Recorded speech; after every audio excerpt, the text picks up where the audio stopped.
Hi everyone, let's talk about the 21st Etude from Köhler's Opus 89, this one in D flat major. I've divided this etude into 4 pretty large sections, but I will also talk you through some shorter sub-phrase lengths so that you can divide these into the spots that need the most practice.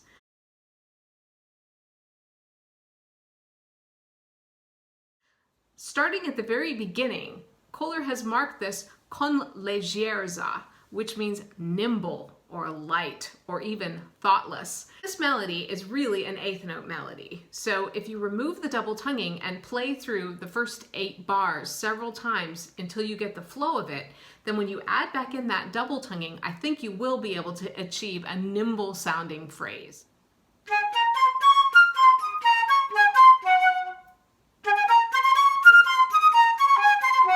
You want to pay special attention to the melodic connection between the accented pitches in the first full measure, and then throw in those 16th note passages as little interjections throughout the phrase. I also find that backing off in coming into the 4th full measure really gives me a good flow to the end of the phrase.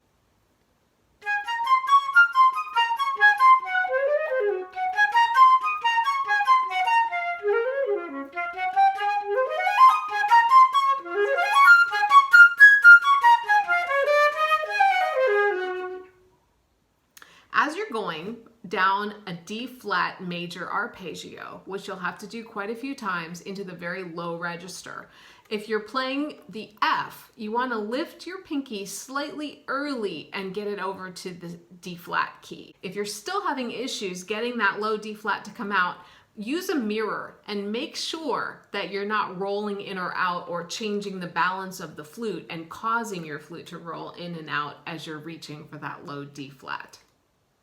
I hear this opening passage as being 8 plus 4 plus 6, and the very last 6 are the most challenging. What's happening harmonically in those last 6 bars is we're heading to A major. The way Köhler achieves this is through A flat major. If you play the last 4 measures of the A section in 8th notes, I think you'll have an easier time hearing the harmonies. The first one is D flat major, going to 5/7 of A flat with the 3rd missing, then playing A flat to E double flat, which can be respelled as G sharp to D natural, and then E major, which is 5 of A major.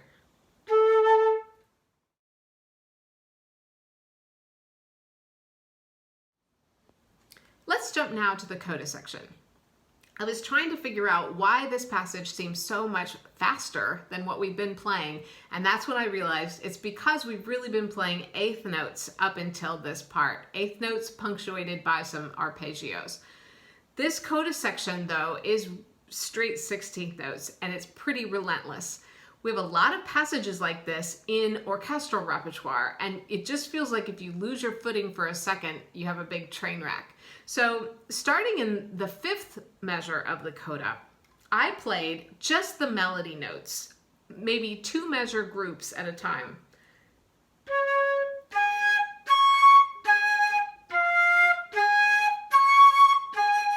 Not forgetting that that is a melody. Then, when I isolated the accompaniment figure, I realized that it's actually very repetitive.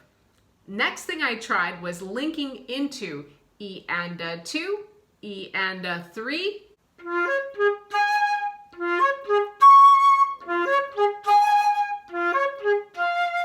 the beginning of the 4th line of the coda has a change in pattern.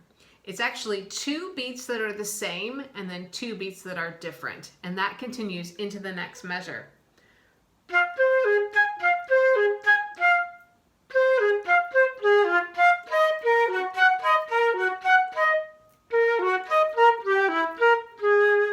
Three measures from the end of the etude, I practiced with the high D flat and high E flat down an octave.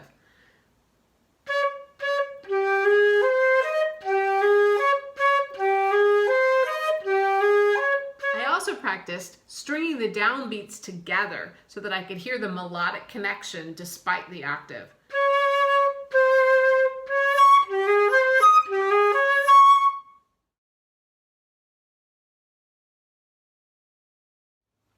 The opening of this B section, you could hear a melodic connection by leaving out some of the chromaticism.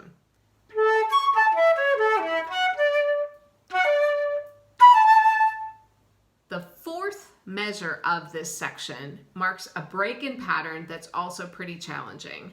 The way that I cracked this was, those two measures are really all about C sharp, even though we're arpeggiating A major.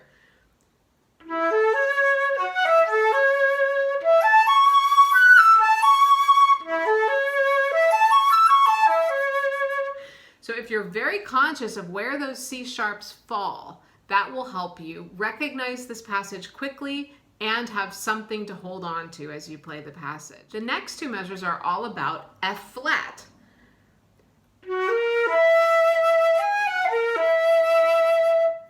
Next, we have an interjecting two measures in C flat major, but following that is another spot with the same passage where you can grab onto an E flat.